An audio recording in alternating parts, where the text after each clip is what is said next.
Hello friends, हरे कृष्णा, राधे राधे। आज मैं आपको इस वीडियो में यह बताऊंगी कि देवउठनी एकादशी कब है, पारण कब करें।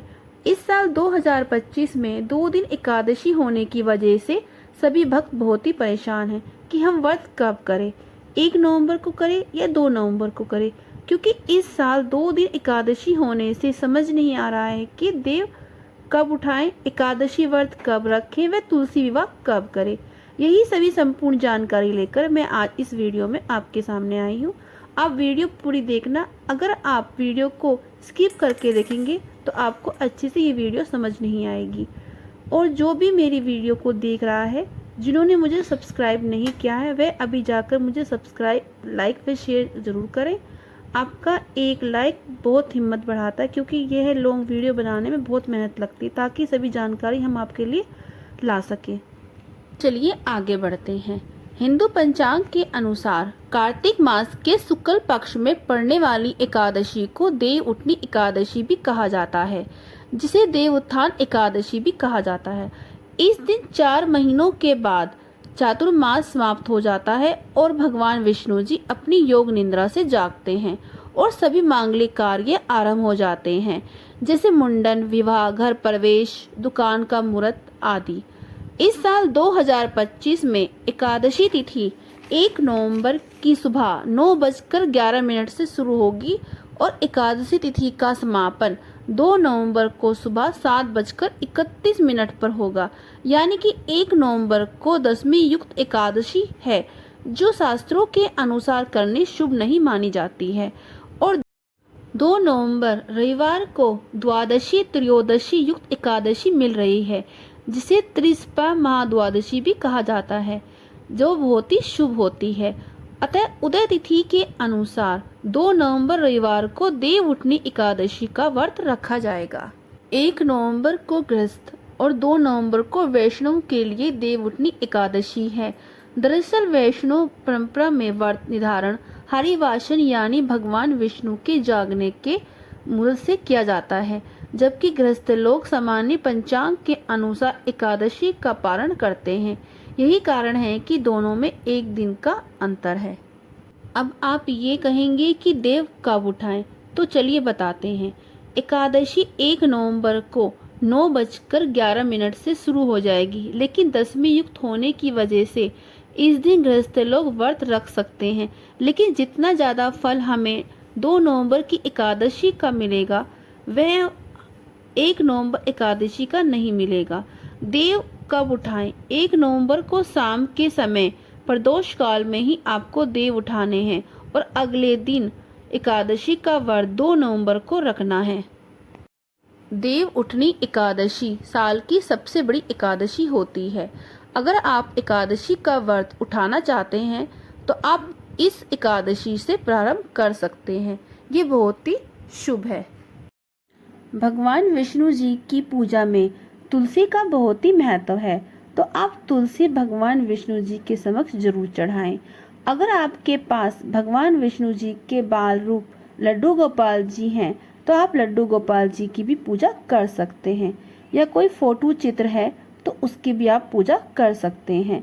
भगवान के समक्ष फूल, फल, पुष्प माला जरूर चढ़ाएं और भगवान विष्णु और तुलसी माता की पूजा और आराधना भी की जाती है। और इस दिन गरीबों और जरूरतमंदों को दान देना और पुण्य करना भी बहुत ही शुभ होता है। देवउठनी एकादशी के दिन तुलसी विवाह का आयोजन भी किया जाता है और इस दिन भगवान विष्णु जी के मंत्रों का जाप भी जरूर करें।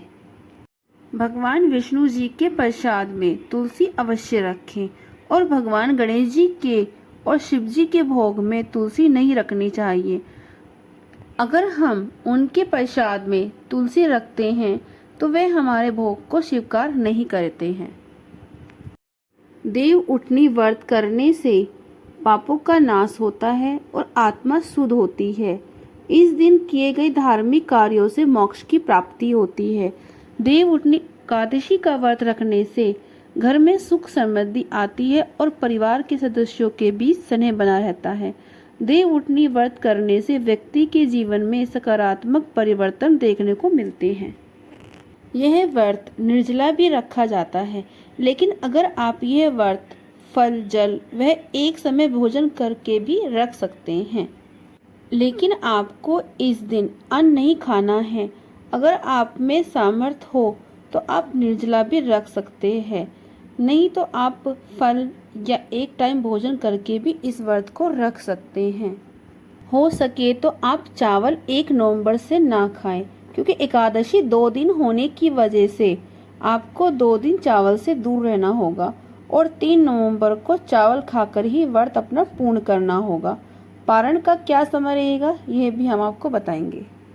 अगर आप 1 नवंबर का व्रत कर रहे हैं तो आप 2 नवंबर को पारण का समय दोपहर 1:11 से लेकर 3:23 तक रहेगा। आप इस समय अपने व्रत का पारण कर सकते हैं। इस दिन कुछ दान पंडित को अवश्य दे और जो 2 नवंबर को व्रत करेगा वह पारण 3 नवंबर को सुबह 6:43 से लेकर 10:21 तक कर सकते हैं। पारण के दिन सबसे पहले चावल बनाकर भगवान को भोग अवश्य लगाएं, फिर उसके बाद स्वयं खाएं और अपना व्रत पूर्ण करें। इस व्रत के दिन अन्न ना खाकर व्रत का ही भोजन खाएं। देव उठनी एकादशी के दिन राहु काल नहीं है बल्कि भद्रा का साया है, जो 1 नवंबर की रात 8:27 से लेकर 2 नवंबर को सुबह 6:34 तक रहेगा। इस बार भद्रा काल के साथ पूरे दिन पंचक भी रहेगा, इसलिए कोई भी शुभ कार्य भद्रा से पहले या बाद में करें।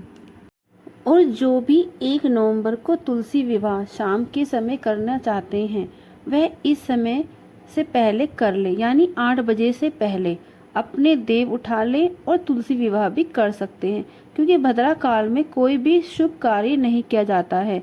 तुलसी विवाह इस दिन शालिग्राम से किया जाता है। इस दिन तुलसी माता की कथा जरूर सुने। इस दिन एक हाथ में तिल फूल लेकर एक जल का कलश भरकर अपने पास रखें और कथा सुने, जिसको सुनने मात्र से ही सारे पाप नष्ट हो जाते हैं। और फिर कथा सुनने के बाद उस जल को सूर्य देव को अर्पित कर दे और फूल भगवान विष्णु जी के चरणों में चढ़ा दे। उसके बाद आप आरती करें, लौंग कपूर जलाएं।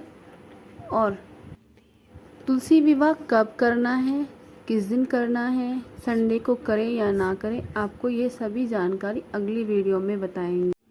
आप मेरे चैनल पर इसी तरह बने रहे ताकि आपको आने वाली सभी त्योहारों की जानकारी मिलती रहे। अगर आपको मेरी वीडियो में दी हुई जानकारी थोड़ी सी भी हेल्पफुल लगी हो तो मेरे चैनल को लाइक, सब्सक्राइब एंड शेयर जरूर करें। हरे कृष्णा, राधे राधे।